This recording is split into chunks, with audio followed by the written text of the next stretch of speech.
Salut les amis, salut tout le monde et bienvenue une fois de plus sur votre chaîne d'information préférée, Club Info. Aujourd'hui, on s'étape pour une nouvelle note d'information du côté du Sahel où nous avons le phénomène de tentatives de coup d'État et de déstabilisation qui continue toujours de battre le plein dans cette localité de l'Afrique.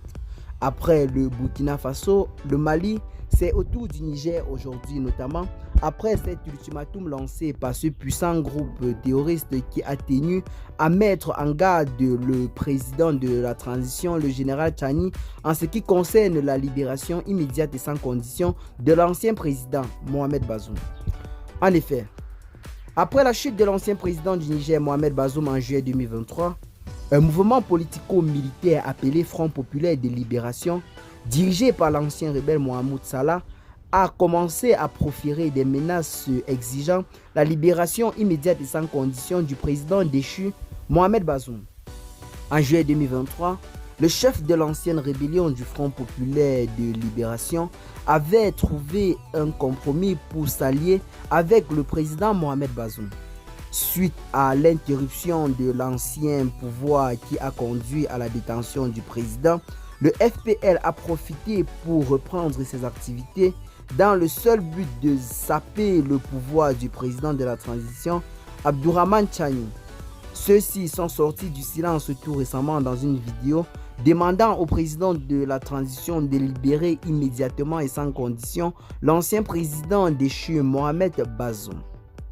Plusieurs attaques ont donc été menées au cours des 6 derniers mois, causant d'importants dégâts matériels et l'enlèvement de plusieurs responsables politiques et membres de la transition, notamment le commandant Amadou Torda, le préfet de Bilma enlevé le vendredi 21 juin, ainsi que 4 membres des forces de sécurité qui l'accompagnaient.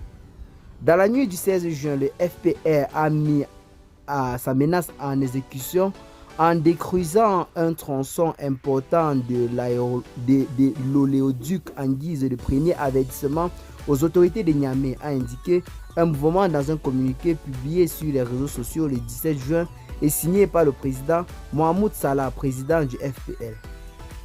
Et bien les amis, telles est en quelque sorte les menaces qui viennent tout juste d'être proférées à l'endroit des nouvelles autorités de la transition installée du côté du Niger. Ceux-ci se sont dit en quelque sorte prêts à agir si le président Mohamed Bazoum n'est pas libéré très rapidement. Donc c'est une tentative de déstabilisation qui serait bel et bien en cours en ce moment du côté du Niger.